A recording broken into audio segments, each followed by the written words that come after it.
मंगलम भगवान वीरो मंगलम गौतमो गणी मंगलम कुंद कुंदार्यो जैन धर्मोस्तु मंगलम सर्वमंगलमहांगल्यम सर्वकल्याणकारकम प्रधानं सर्वधर्माणां जैनं जयतुं शासनं जैनं जयतुं शासनं नमस्मे साराय स्वानुभूत्या च कंसते चित्से भावाय भावाय सर्वे भावान्तरं आत्मरूपयन् पमयद्भूत यालखे भवसिन्धुतरो आत्मरूप। समय सार बंद अधिकार 166 नंबर का श्लोक पर आज स्वाध्याय करेंगे। इसमें ये कहने वाले हैं कि यद्यपि कर्मण वर्गणा मन वचन काय रूप योग, चेतन अचेतन की हिंसा और पंचेंद्रिय के भोगों से बंद नहीं होता है ना, आ गया है ना, सम्यक दृष्टि को बंद नहीं होता, तथापि निरलगल प्रवृत्ति उचित नहीं है।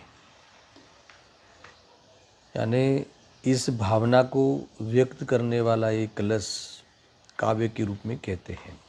कौन सा विषय लिया, समझ में आया? देखो आगे तो जो 242 से लेके जो 246 आदि गाथाओं में सम्यक दृष्टि को बंद नहीं होता, क्योंकि उपयोग में राग आदि को नहीं करता। एकत्व बुद्धि पूर्वक राग आदि परिणाम इनके होते नहीं। राग और स्वभाव की भिन्नता भाषित है, इसीलिए बंद नहीं होता। हेतु दिया, सब कुछ हुआ, पर क्या करता हुआ भी बंद नहीं होता। भले वह है ना भोग आदि की प्रवृत्ति करता हूँ, भले वो चित सचित अचित की हिंसा आदि उनके निमित्त से होती हुई दिखती हो। भले शब्द का कल विशेष अर्थ किया था ना, भले यानी होता है, तब भी वह एक समय के लिए भी ये करने लायक है ऐसा नहीं मानता। उपेक्षा वर्तता है, ऐसा गुरुदेव सिंह ने अर्थ निकाला है ना।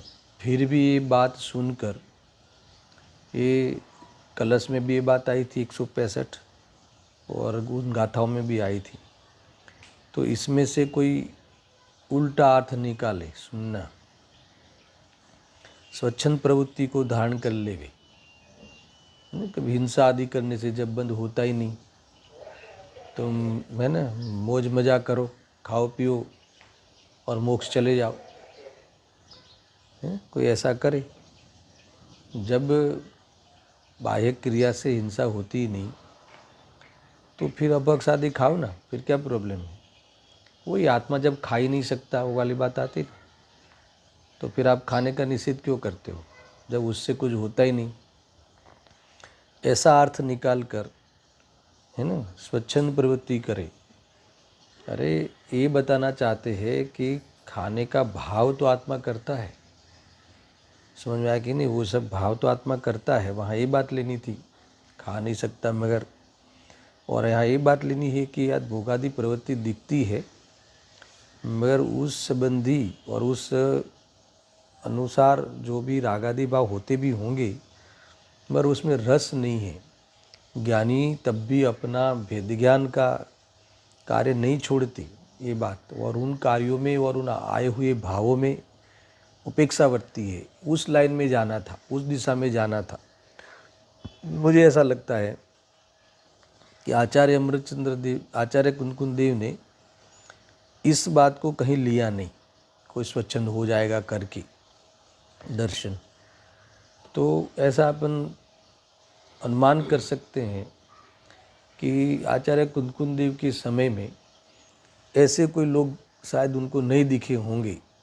सामान्य कथन है कि ऐसी विकृति ऐसा जिनवाणी में से उल्टा अर्थ निकाले, मगर 1000 साल बाद ऐसा माहौल बना होगा कि लोग निश्चयभाषी यानी स्वच्छंद होता हुआ कोई ख्याल में आया होगा। तो आचार्य अमरचंद्र देव को स्पेशल इसके लिए कलश लिखने का विकल्प आया, तो एक कलश लिखा। और भावार्थकार ने भी इसके पूर्व के श्लोक में वो भाव थोड़ा सा इशारा किया भी था। तो इस प्रकार से आचार्य अमरचंद्र देव ने यहाँ ये श्लोक लिखा है। देखो पढ़ते हैं। तथापि न निर्गलं चरितुमिष्यते ज्ञानिनां तदायतनमेव सा किल निर्गला व्यापृतिः अकामकृत कर्म तम कारणं ज्ञानिनां द्वयं न हि विरुध्यते किमु करोति जानाति च। है ना, वो बात इन्होंने लिखी। तो विनिरलगन प्रवर्तन तो ज्ञानियों को वर्ज्य है, क्योंकि निरलगन प्रवर्तन तो बंध का ही स्थान है। वांछा रहित जो प्रवर्तन वह बंध विरहित जानिए, जानना करना परस्पर विरोधी ही मानिए। अद्भुत अर्थ किया है, देखो समझ में आवे ऐसा है। एक नई बात अभी जोड़ने वाले हैं कि जानना और करना परस्पर विरोधी ही मानिए। जो ज्ञाता दृष्टा साक्षी भाव से रहने का जिसे अभ्यास हो अथवा इस रूप से परिणमन हो कि अनुभव हो, तो फिर वो अपने ही ज्ञान में आने वाले रागादि का कर्ता कैसे बन सकता है? नहीं बन सकता। ये वाली बात यहाँ इन्होंने ज्ञानी की ओर से लिखी है। और पूर्व की 2 पंक्ति में तो निरलगल प्रवृत्ति तो वर्ज्य है, यानी हो ही नहीं सकती। जो इसका कोई अर्थ ऐसा निकाल कर, है ना, स्वच्छंद प्रवृत्ति तो कर ही नहीं सकता। ये लिखा ना, यद्यपि यद्यपि यद्यपि यानी उस 4 कारणों में लेना, यद्यपि और तद्यपि। तथापि से स्टार्ट हुआ ना, तथापि न निरलगल, यानी यद्यपि ये बात पहले कही। क्या कही? कि कार्मण वर्गणा से, मन वचन का एक रूप योग से, चेतन अचेतन की हिंसा से, पंचेंद्रिय भोगों से बंद नहीं होता। यद्यपि ये बात सही है, कहा भी है, रागादि से ही बंद होता है, तथापि ज्ञानियों को निरलगल प्रवृत्ति करना योग्य नहीं है। इसका अर्थ क्या? तथापि कोई ये बात ख्याल होने पर भी कोई भी ज्ञानी अनर्गल प्रवृत्ति करता नहीं है। समझ में आया ना? उनको पता है कि ये कोई जड़ क्रियाओं से कोई बंद नहीं होता, बंद तो रागादि से होता है। तो चलो ये प्रवृत्ति में प्रवृत्ति है ना, क्या प्रॉब्लम है इससे?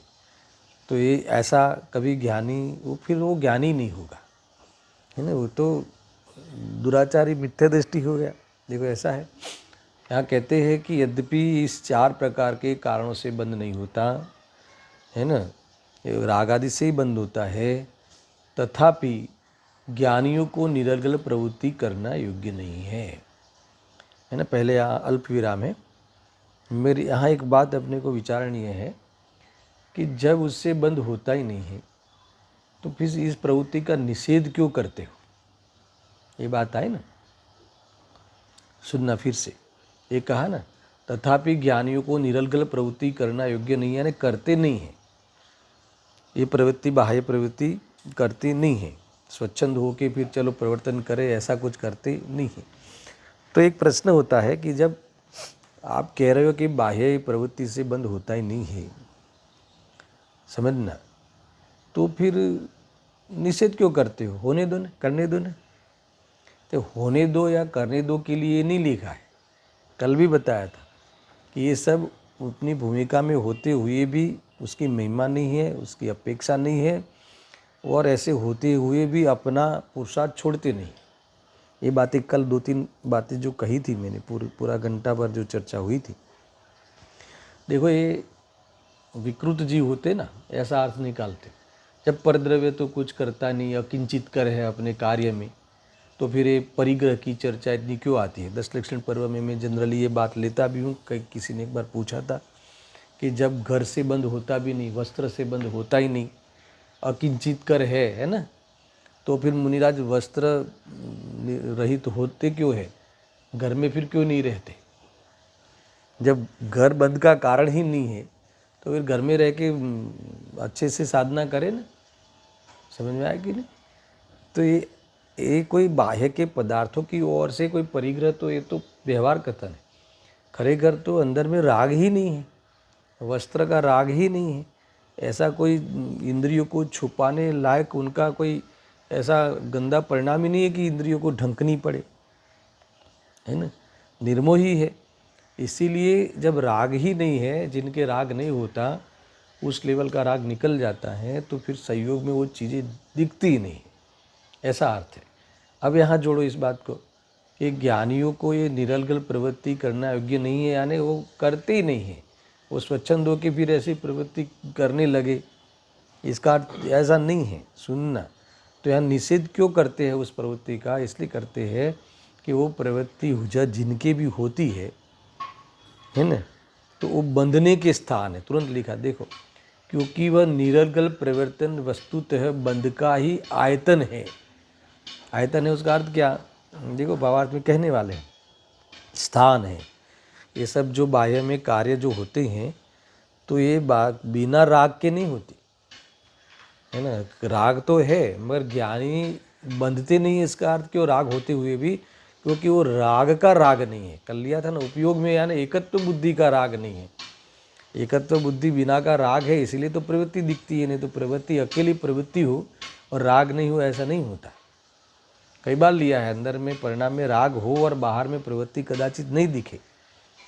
समझ में आया। तुम्हारे मन में कई प्रकार का हो, किसी को हत्या करने का भाव हो और बाहर में हत्या करने की प्रवृत्ति नहीं दिखती हो, ऐसा तो हो सकता है ना।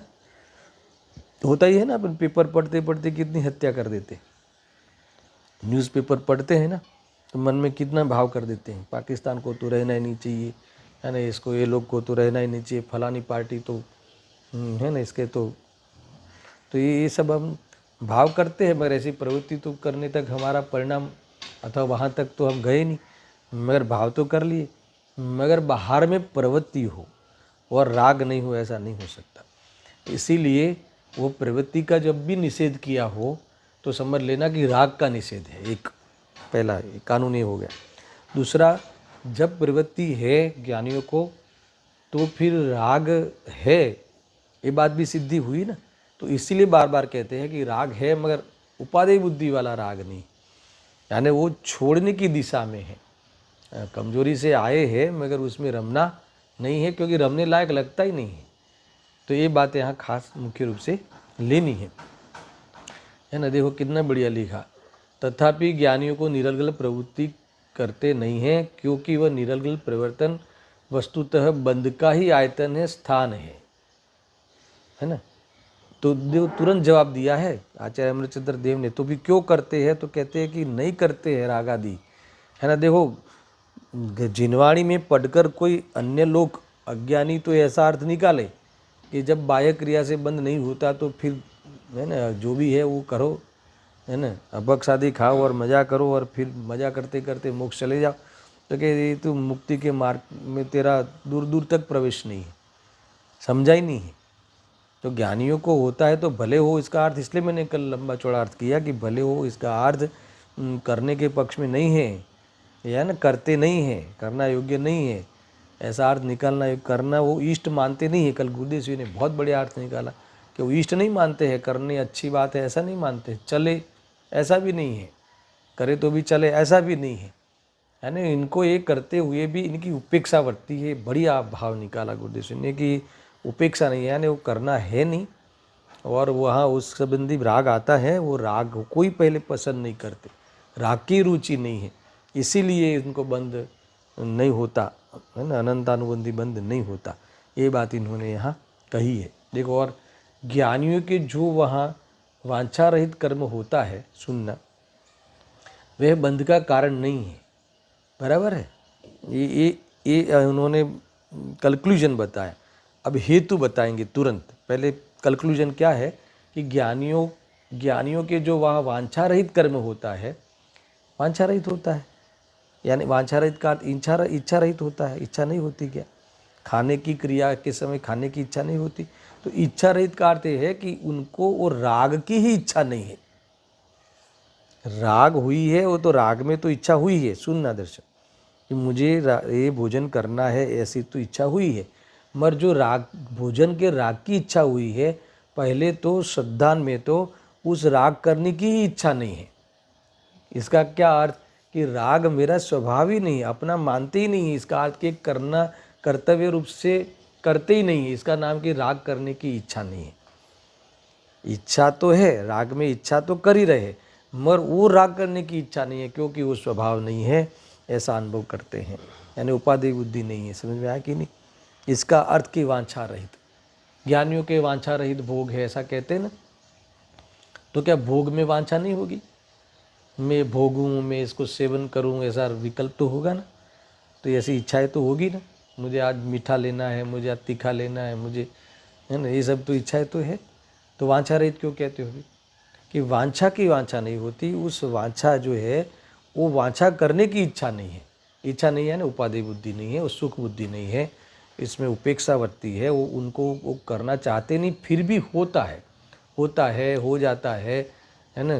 कमजोरी से करते हैं, स्वरूप में नहीं रहा जाता तो कसाय में ये सब दिखता है, जैसा जो भाषा लेनी हो लो, मगर वो उस परवस्था है उनकी, अज्ञानी स्वस्था से करता है, अज्ञानी करने लायक मान के करता है, इसमें इसको गलत नहीं लगता, इस प्रकार से करता है। वही बात आपको सिद्ध करनी है बार बार। देखो, ज्ञानियों के जो वांछा रहित कर्म होता है वह बंध का कारण नहीं है। तो प्रश्न ये होता है कि ज्ञानियों को वांछा रहित कर्म क्यों कहते हो? वो वांछा रहित क्यों कहते हो? क्योंकि देखो दिया है, क्योंकि जानता भी है और करता भी है, यह दोनों क्रियाएं क्या विरोध रूप नहीं है? सुनना, एक बड़ा जबरदस्त दिया। आप ज्ञानी के जो वांछा रहित कर्म कहे, इसलिए बंधता नहीं है, वो आपने स्टेटमेंट दे दिया, हमें मान्य है ना। श्रोता कहता है, पर प्रभु ये तो बताओ कि ज्ञानियों के जो वांछा रहित कर्म है वो आप कैसे कहते हो?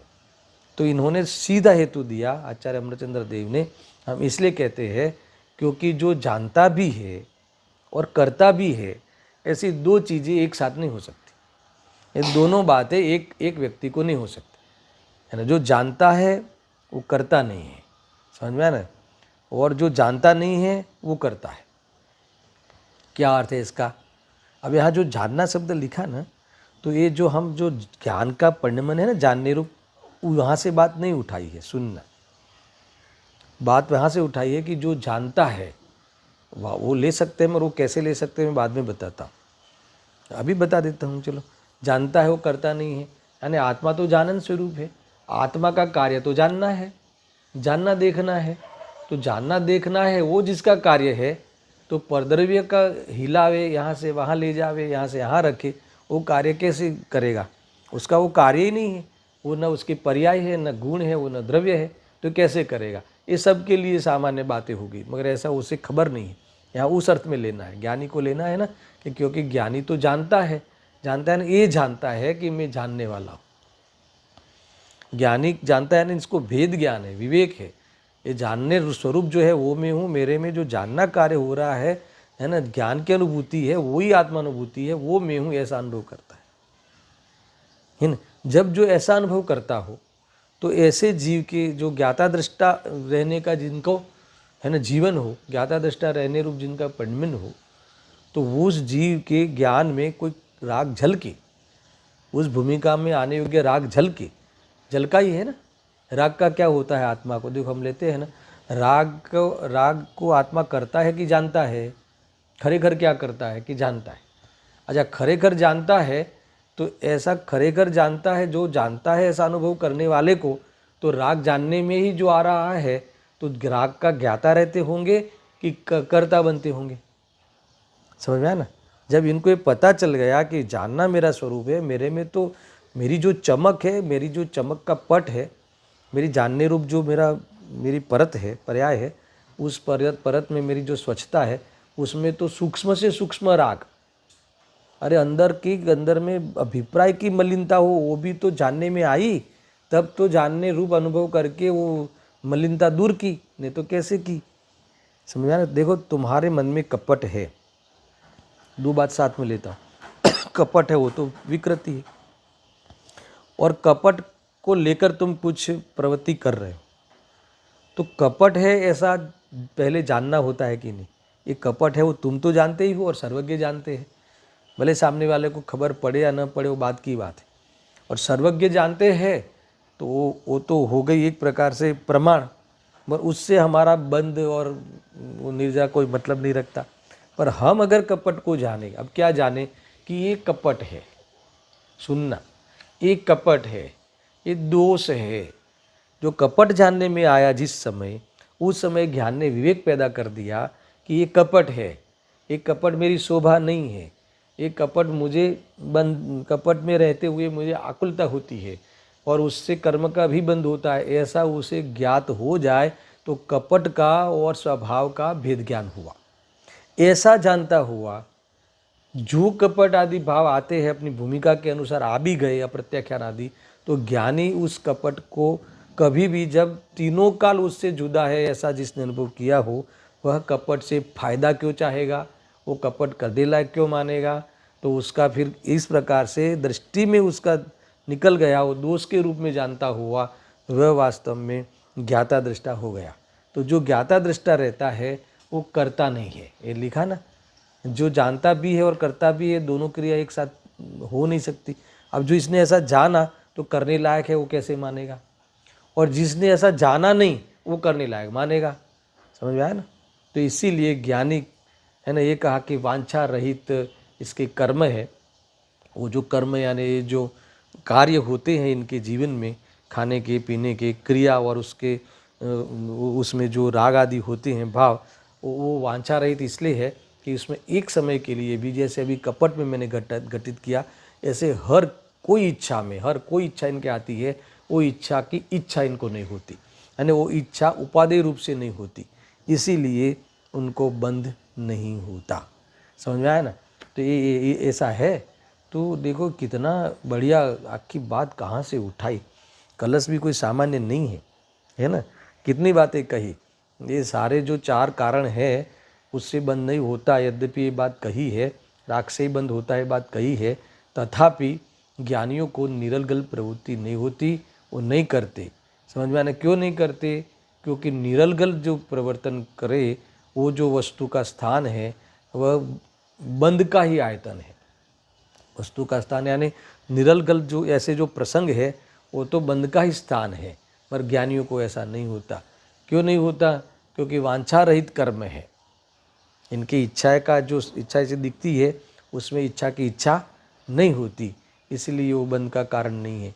तो तुरंत मैंने पूरा पुनः कहा, तुरंत आचार्य देव ने ये कहा कि ये किसी को ऐसा हुआ होगा कि वांछा रहित कर्म कैसे कहते हो, कि इसलिए कहते हैं कि जानने की क्रिया और कर्ता, कोई जानता भी है और करता भी है, ऐसी दो क्रियाएं एक साथ कैसे हो सकती है, क्या विरोध रूप तुम्हें नहीं लगती है ना। तो क्या विरोध रूप ही है, क्योंकि वो जानता है और करता है, ऐसा कैसे हो सकता है। जिसने क्या जाना, राग आदि से भिन्न अपने आत्मा को जाना, जिसने अपने चैतन्य स्वरूप को जानने स्वरूप हूँ ऐसा जाना, माना, अनुभवा, तो जानने में आने वाली कोई चीज़ों का कर्ता कैसे बनेगा, है ना। जानना सो अकर्ता है ना। देखो ये इसलिए मैं कई बार समय सार के लिए तो मैंने हजारों बार कहा होगा कि समय सार में जब भी जानने की बात आवे तो जानने का सीधा अर्थ होता है अकर्ता। समझ में आया ना। देखो ऐसा जब विद्वान समझाते हैं तो कहते हैं ना कि बाई रोटी बनाती है कि बाई रोटी का ज्ञान करती है। समझ में आया कि नहीं। बाई का आत्मा रोटी बनाता है कि रोटी को जानता है, तो जानता है, करता नहीं, जानता है। जानता है वो कभी करता नहीं होता। अरे जानने की जब भी बात लाए तो जानता है, करता नहीं है। समझ में आया ना। मैं खाता नहीं हूँ, मैं जानता हूँ। क्या जानता हूँ, खाने के राग को जानता हूँ फिर खाने की क्रिया को भी जानता हूँ, और मैं भिन्न हूँ ऐसा जानता हूँ। अगर ऐसा जानता हूँ तो फिर उस क्रिया का और उस राग का कर्ता मैं कैसे बनूंगा? समझ में आया ना? है ना, यही मूल बात है। देखो, जानने के लक्षण को खड़ा करके, है ना, अकर्ता का स्वाद लेना गजब है भाई। ये तो ज्ञान यज्ञ है ना, ये ज्ञान यज्ञ है। तो वो ध्यान में ले जाता है, ज्ञान यज्ञ ध्यान में ले जाता है, यानी एकाग्र, मतलब चित्त को शांत कर देता है, ऐसा है। तो ज्ञान, इसके अलावा और कोई दूसरा तीसरा उपाय है ही नहीं। ये गजब की बात है, बहुत सिंपल है ना। इसीलिए जो ज्ञान के नाम पर जो स्वपर प्रकाशक की जो ये स्व को जाने की, पर को जाने की बात यहाँ है ही नहीं, समय सार की है ही नहीं, है ना। जानता है उसका अर्थ करता है ना, इस दिशा का ही प्रयोजन है। अरे स्वपर प्रकाशक के स्वभाव को लेकर तो वेद ज्ञान कराते हैं, है ना, कि भाई जैसे वो 17वीं 18वीं गाथा के बाद 19वीं गाथा, उसमें भी लिया ना कि अप्रतिबुद्ध है, वो प्रतिबुद्ध कैसे होगा। तो वहाँ भी यही तो लिया, दर्पण का उदाहरण दे के, दर्पण में अग्नि झलकती है तो दर्पण गर्म हुआ? पहले तो झलकती है कि नहीं झलकती है? झलकती है, इसीलिए तो सारी बातें खड़ी होती है, झलकती हुई होती है। मगर कोई दर्पण को गर्म हो गया ऐसा माने तो मिथ्या दृष्टि, मगर दर्पण के बारे में तो कोई ऐसा मानता ही नहीं। समझ में आया ना? पर आत्मा के बारे में मानता है। शरीर में बुखार आया तो हमारे में ज्ञान हुआ, ज्ञान हुआ कि आत्मा गर्म हो गया। पर हम मानते हैं ना कि मुझे बुखार आया तो ये हो गया, मतलब क्या हो गया? अप्रतिबुद्ध, अज्ञान। मगर दर्पण का उदाहरण देके कहते हैं कि दर्पण में जैसे अग्नि झलकती है फिर भी दर्पण गर्म नहीं होता, वैसे ये आत्मा स्वयं को प्रकाशता हुआ, ये गर्मी आदि को, शरीर की गर्मी आदि को प्रकाशता है, जानता है, मगर उस रूप नहीं होता। तो मुझे बताओ कि एकत्व बुद्धि, ममत्व बुद्धि मिटाने के लिए, फिर कर्तृत्व भोक्तृत्व बुद्धि मिटाने के लिए, अच्छा ठीक है, फिर कर्ता कर्म अधिकार आया कि चलो ये सबको जानता है, तो ये तुमने ये रोटी आटे से, है ना, फिर रोटी बनी, तो तुम जो हो, तुम कौन? जो ज्ञान के पिंड, तुम आत्मा चेतन।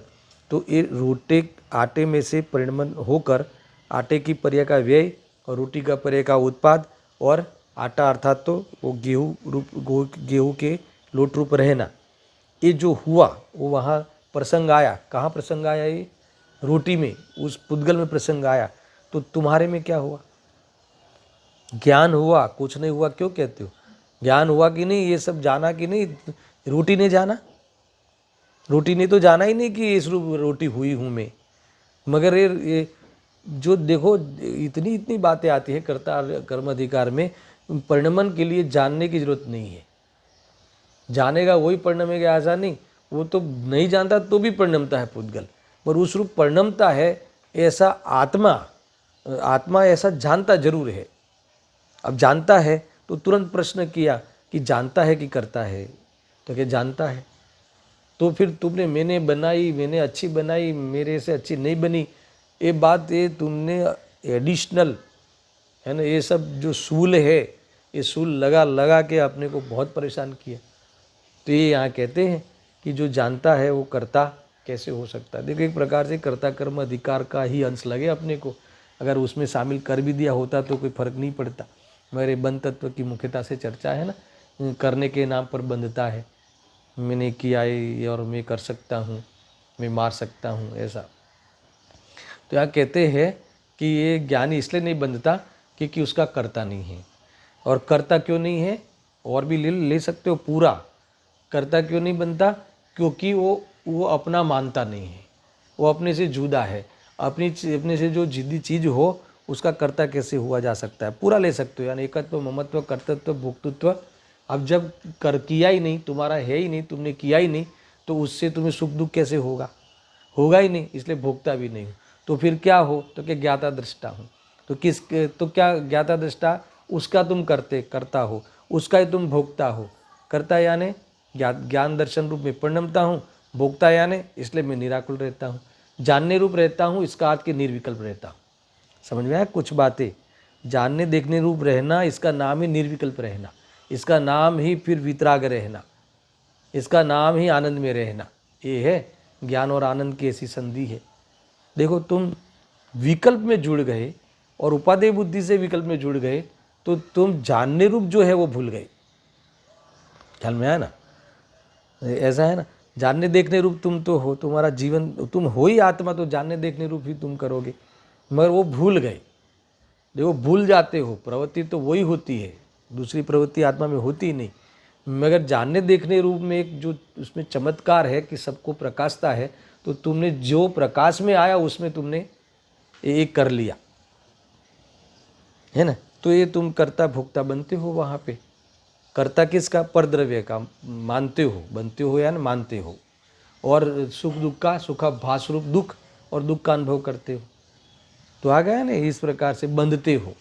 हमारे यहाँ कहते हैं कि जो जानता है वो करता नहीं, और जो करता नहीं वो बंधता नहीं, और जो बंधता नहीं वो दुखी होता नहीं।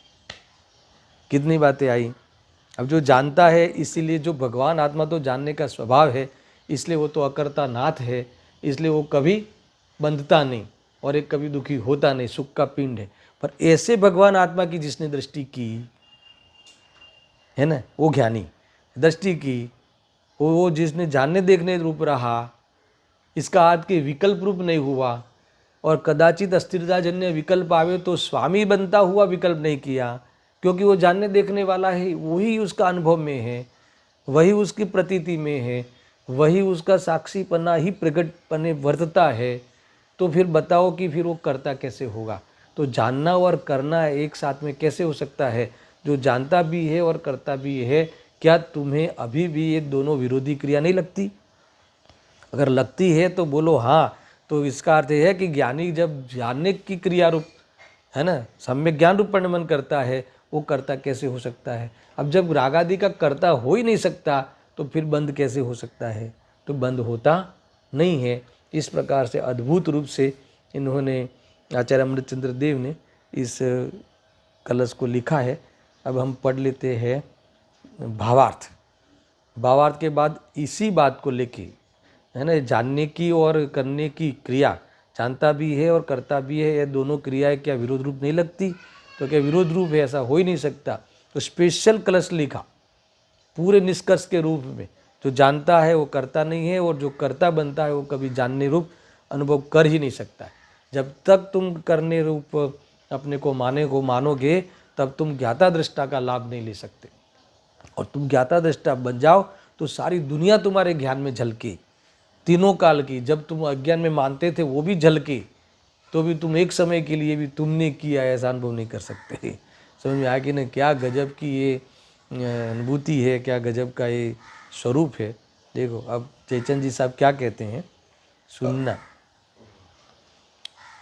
पहले काव्य में लोक आदि को बंध का कारण नहीं कहा है ना।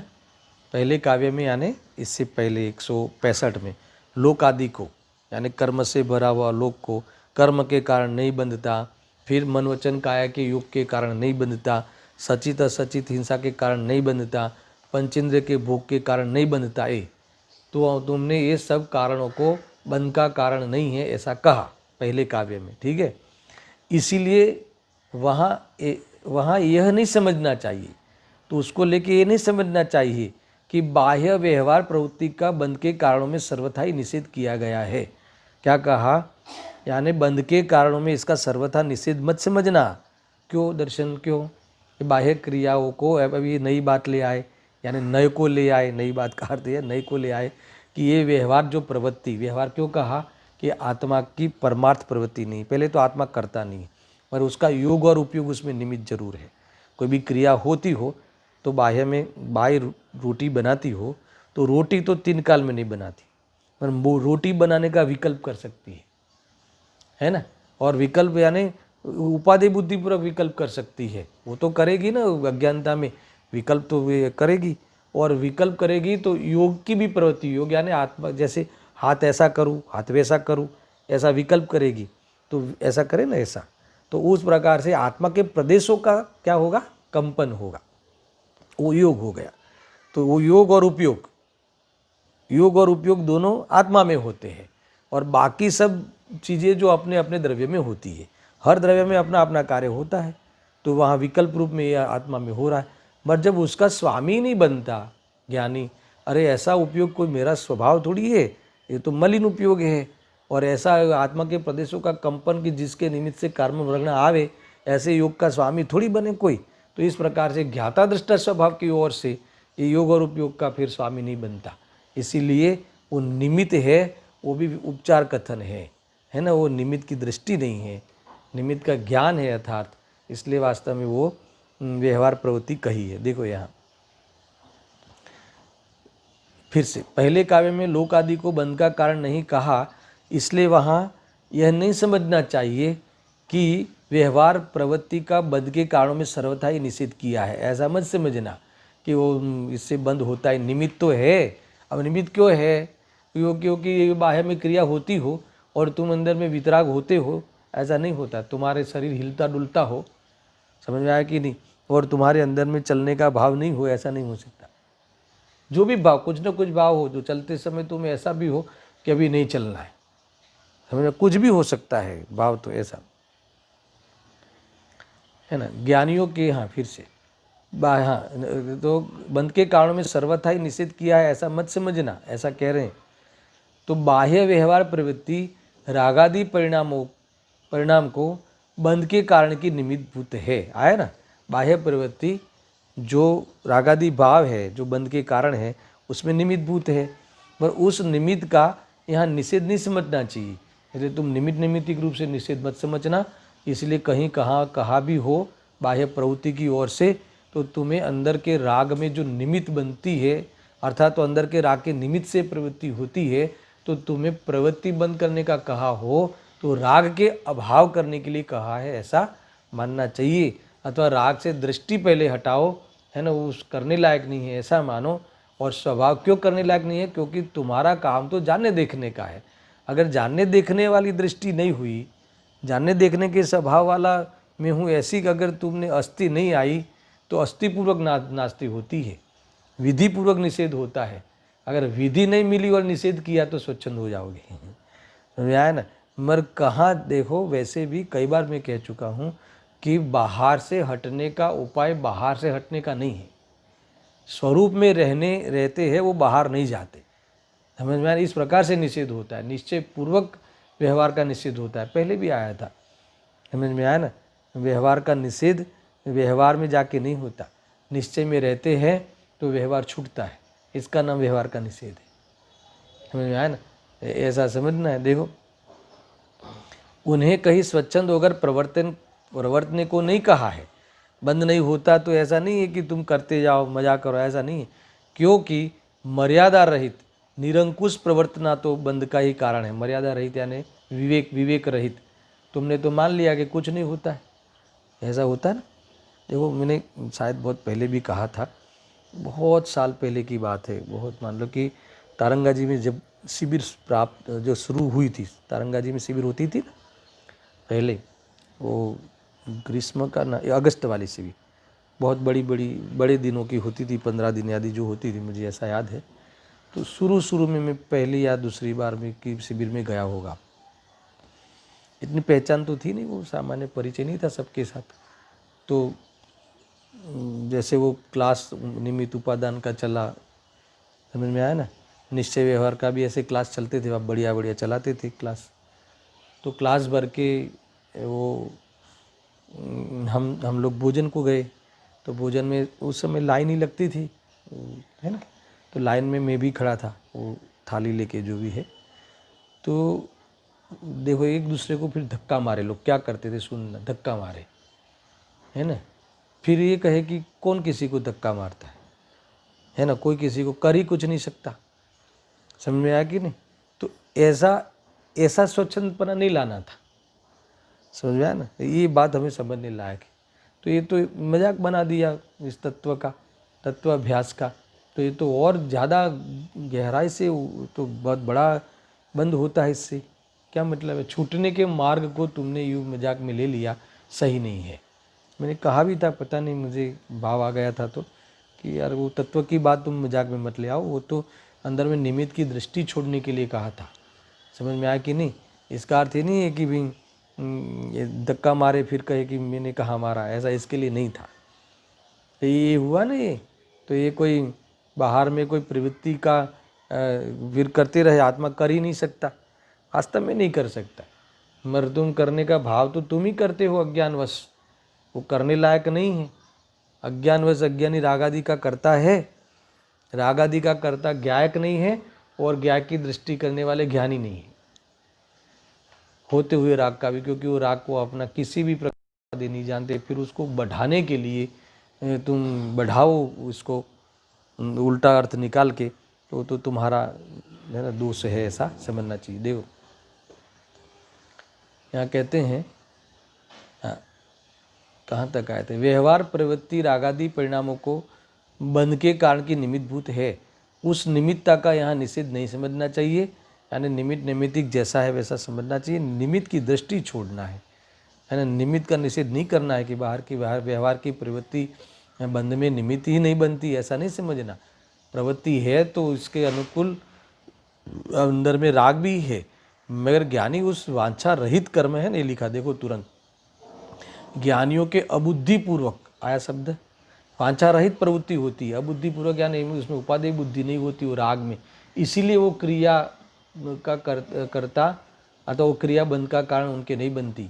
अज्ञानी को तो वो क्रिया निमित्त रूप से बंध का कारण बनती है, ज्ञानी को निमित्त रूप से बंध का कारण भी नहीं बनती, क्योंकि बंध ही नहीं होता। बंध होता तो निमित्त कहलाते। तो कौन सा बंध नहीं होता, तो क्या अनंत संसार का बंध नहीं होता। ख्याल में आया ना, ऐसा है ना। इसीलिए वहाँ बंध नहीं कहा है। उन्हें कहीं स्वच्छंद होकर प्रवर्तने को नहीं कहा है, यानी वो प्रवर्ते नहीं, स्वच्छंद होकर प्रवर्ते नहीं। कोई ऐसा हो तो ज्ञानी नहीं होता। हम तो सम्यक दृष्टि है ना, इसलिए हमारे तो चले, ऐसा तो फिर वो सम्यक दृष्टि हो ही नहीं सकता। मैं सम्यक दृष्टि हूँ ऐसा अनुभव ही नहीं आता। सम्यक दर्शन हुआ है उसका ज्ञान होगा, मगर सम्यक दर्शन को मिला के अनुभव करे वो सम्यक दृष्टि हो ही नहीं सकता। मैं ज्ञायक हूँ ऐसा अनुभव करने का नाम सम्यक दर्शन। मैं ज्ञायक हूँ, मैं सम्यक दृष्टि नहीं हूँ, मैं मिथ्या दृष्टि नहीं हूँ, मैं पुरुष नहीं हूँ, स्त्री नहीं हूँ, साथ में मैं सम्यक दृष्टि नहीं हूँ, मिथ्या दृष्टि नहीं हूँ। समझ में आया ना, मैं तो ज्ञायक हूँ। तो ऐसा जो अनुभव करते हैं उसे सम्यक दर्शन होता है, वो सम्यक दृष्टि है। तो फिर वो मैं तो सम्यक दृष्टि हूँ, तो फिर बाहर में मेरे चले, ऐसा वो कैसे सोचेगा, कैसे वो अब मानकर अनुभव करेगा। तो वो सम्यक दृष्टि नहीं होता, अज्ञानी है। देखो लिखा है ना, उन्हें कहीं स्वच्छंद होकर प्रवर्तने को नहीं कहा है। क्यों नहीं कहा है, प्रवर्तन ही नहीं करते, क्योंकि मर्यादा रहित निरंकुश प्रवर्तना तो बंध का ही कारण है। अब ये मर्यादा रहित का अर्थ क्या है कि विवेक रहित।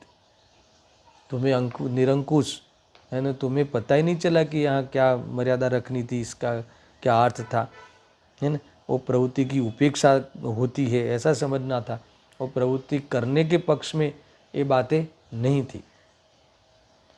देखो जानने में और करने में तो परस्पर विरोध है।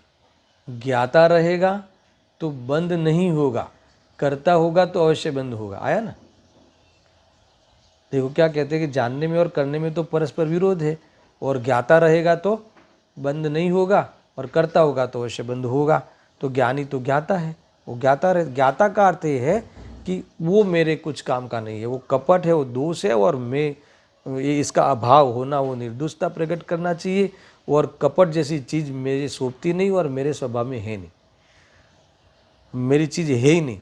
अगर वहाँ से अगर शुरुआत करता है तो वो कपट को अपने से भिन्न देखता हुआ उसमें किसी भी प्रकार से अपेक्षा नहीं रखता, तब जाके अस्थिरता जन्य अप्रत्याख्यानावर्णीय आदि कपट का भाव आवे, है ना, तो भी ज्ञाता दृष्टा रहता हुआ बंधता नहीं है। ऐसा इस प्रकार से कहा है। अब गुरुदेव जी ने कुछ खास बातें कही है, देखो हाँ हाँ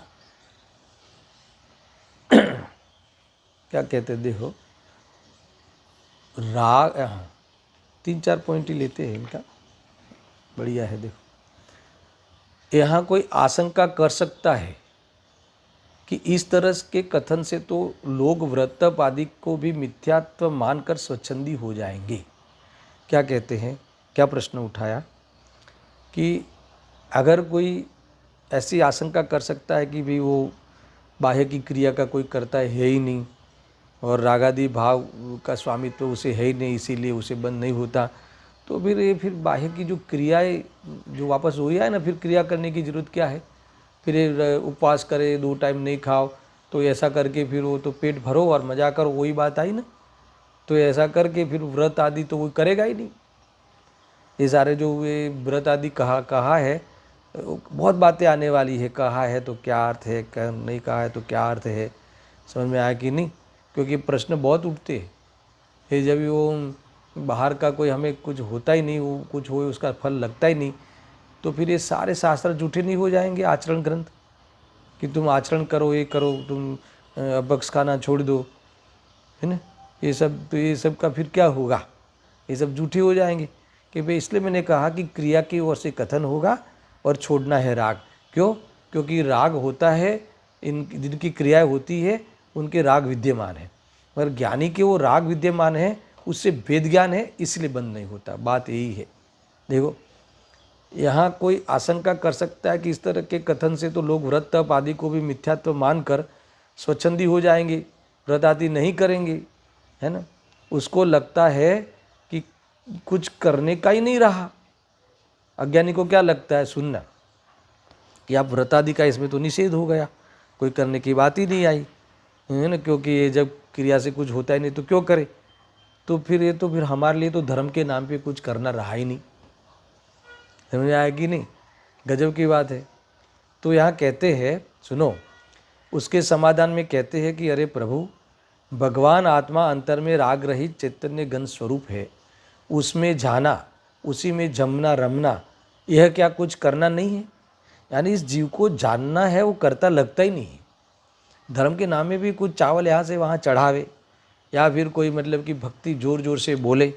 देखो, जब भी तुम बोलोगे नहीं ना, तो तुम्हें संतुष्टि नहीं होती कि नहीं मैंने जाने पूजा ही नहीं की, ऐसा होता है ना।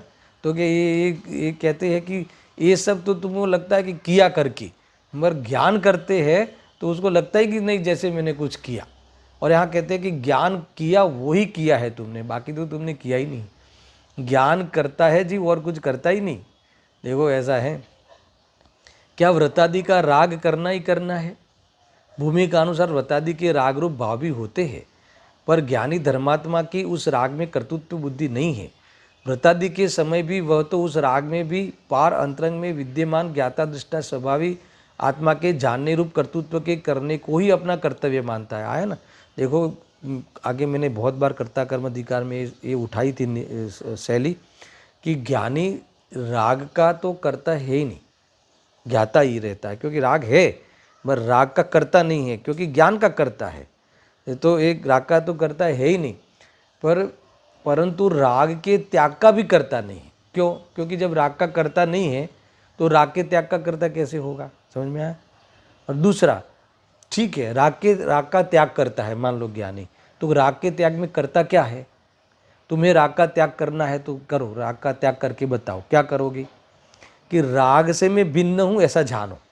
तो राग के त्याग में तो जानना ही हुआ ना, तो ज्ञातृत्व ही कर्तृत्व हुआ ना। तो त्याग का कर्तृत्व, राग के त्याग का कर्तृत्व आत्मा को नहीं है, ज्ञातृत्व ही आत्मा का कर्तृत्व है, ये लिखा।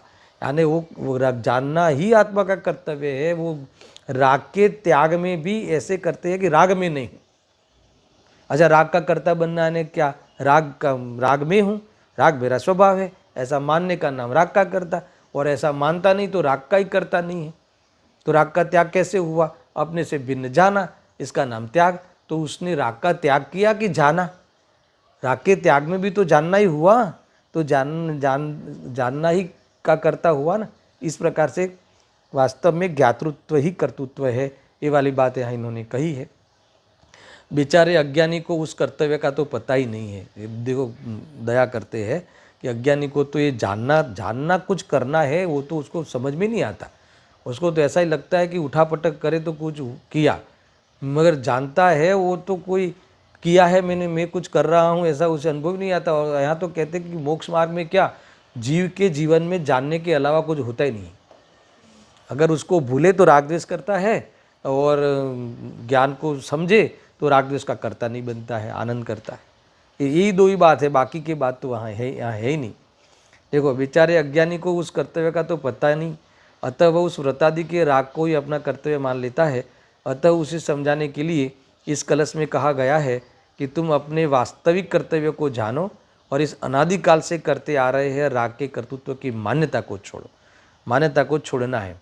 गुरुदेव सिंह कहते हैं ध्यान रहे, यहाँ उस स्वभाव राग को छोड़ने की बात न कहकर उसे अपना कर्तव्य मानना छोड़ने की प्रेरणा दी गई है ना। कोई शुभ में से निकल के पाप में चले जाओ ऐसा नहीं, शुद्ध में जाने के लिए प्रेरणा है। और उस शुद्ध में जाने के लिए पहले राग का कर्तृत्व छोड़ो, शुभ का अभाव शुद्ध में रहते रहते हो जाएगा। ये मूल बात यहाँ है। इस प्रकार से अंत में निष्कर्ष के रूप में कहते हैं कि बुद्धिपूर्वक विषय कषायों में निरंकुश आचरण बंध का ही स्थान है। परघात आदि से मुझे बंध नहीं होता, ऐसी कुयुक्ति या कुतर्क करके स्वच्छंद आचरण तो मिथ्या दृष्टि के ही होता है। ज्ञानियों को तो वांछा के बिना ही कार्य होता है। अरुचिपूर्वक बाह्य प्रवृत्ति होती है, यानी रस नहीं होता। रस नहीं होना ही त्याग है। सच्चा त्याग दृष्टि में त्याग है, उसमें रस निकल जाना। फिर बाकी के त्याग तो सहज हो ही जाता है। पुरुषार्थ तो दृष्टि में लगता है और बाकी में भी स्वरूप में रहा, इसलिए पुरुषार्थी हुआ, मगर ये फिर सब सहज ऑटोमेटिक होते रहता है सब, ऐसा है ना। अरुचिपूर्वक बाह्य प्रवृत्ति होती है, निरविलास कर्म होता है, कोई भी अपेक्षा नहीं होती, इस कारण वह बंध का कारण नहीं है। इस प्रकार से ये हुआ। अब जो अंत में जो बात कही थी ना, कौन सी, करना और जानना दो क्रियाएं क्या परस्पर विरुद्ध नहीं लगती? तो कि जो जानता है वो कभी करता नहीं होता, जो करता बनता है वो कभी ज्ञाता दृष्टा नहीं रह सकता। वो बात को लेकर एक स्वतंत्र रूप से, है ना, स्वाधीन होने की प्रेरणा देते हुए आचार्य देव ने एक और कलश लिखा है ना। कुल मिला के अभी के श्लोक में इतनी बात कही कि अनर्गल प्रवृत्ति का निषेध किया है। ये गलत स्वच्छंद रूप मानकर तुम अपने संसार को मत बढ़ाना। वो सब कुछ होता हुआ दिखाई दे तो डर मत जाना। क्या राग आदि आवे, बाहर में क्रियाएं दिखे, तुम भेद ज्ञान छोड़ना नहीं, बस इतना है। और तुम भेद ज्ञान छोड़ोगे तो उसमें तुम्हें उपादेय बुद्धि आएगी, या फिर तुम्हें उसकी रुचि होगी तो तुम शास्त्रों का उल्टा अर्थ निकालोगे कि ये कहा है ना, भले हो तो फिर होने दो और मोक्ष चले जाओ, खाओ पियो और मोक्ष चले जाओ। तो ऐसा मार्ग नहीं है। राग के अभाव पूर्वक ही मुक्ति होती है, और स्वभाव में राग नहीं है तो स्वभाव की दृष्टि करे तो राग की दृष्टि छूटी कहलाएगी। ये सारी बातें हैं। और इस प्रकार से ये श्लोक समाप्त हुआ। सहजानंदी शुद्ध स्वरूपी अविनाशी आत्मस्वरूप। सहजानंदी शुद्ध स्वरूपी अविनाशी आत्मस्वरूप। सहजानंदी शुद्ध स्वरूपी अविनाशी आत्मस्वरूप।